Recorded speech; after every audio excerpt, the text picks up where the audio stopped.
Welcome to Raj news. నేను శిరీష. ఇక details చూస్తే కేంద్ర మంత్రి రాజ్నాథ్ సింగ్ అధ్యక్షతన జరిగిన ఈ అఖిలపక్ష భేటీ ముగిసింది. ఇక రేపటి నుంచి పార్లమెంట్ వర్షాకాల సమావేశాలు జరగనున్న నేపథ్యంలో నేడు ఢిల్లీలో కేంద్ర అఖిలపక్ష సమావేశాన్ని నిర్వహించారు. పార్లమెంట్ అనెక్స్ భవనంలో ఏర్పాటు చేసిన ఈ సమావేశం సుదీర్ఘ సమయం పాటు సాగింది.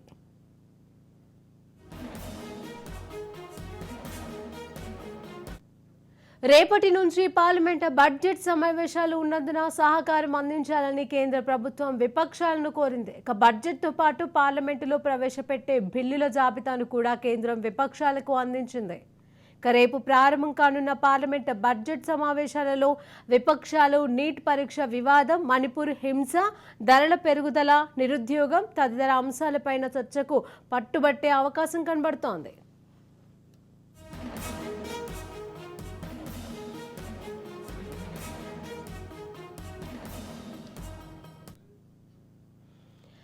కేంద్ర మంత్రి రాజ్నాథ్ సింగ్ అధ్యక్షతన జరిగిన ఈ అఖిలపక్ష భేటీ ముగిసినట్లుగా తెలుస్తోంది. ఇక ఇదే అంశానికి సంబంధించి తాజా అప్డేట్స్ మా ప్రతినిధి స్వప్న అందజేస్తారు. స్వప్న, రేపటి నుంచి పార్లమెంటు వర్షాకాల సమావేశాలు ప్రారంభమవుతున్నాయి కాబట్టి ఇవాళ ఢిల్లీలో కేంద్ర అఖిలపక్ష సమావేశం అయితే అయింది. మమతా బెనర్జీ ఇప్పటికీ రానుంచి వస్తుంది, మిగతా పార్టీలు అటెండ్ అయినట్టుగా తెలుస్తుంది.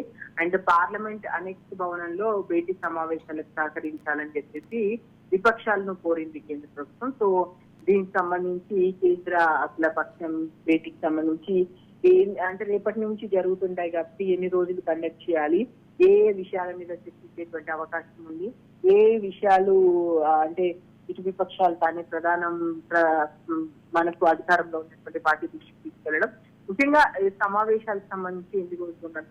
ఈ పార్లమెంట్ వర్షాకాల సమావేశం ఇప్పుడు గవర్నమెంట్ ఫామ్ అయిన తర్వాత మొదటిసారి ఏర్పడుతున్న సమావేశం కాబట్టి ప్రాధాన్యతను సంతరించుకున్న ఏ విషయాల మీద మాట్లాడే అవకాశం ఉంది ఏంటి అనేది. సో మొత్తానికైతే భేటీ జరిగింది, దానికి సంబంధించినటువంటి వివరాలు ఏం మాట్లాడారు ఏంటి అనేది ఇంకా బయటకు రావాల్సిన అవసరం ఉంది.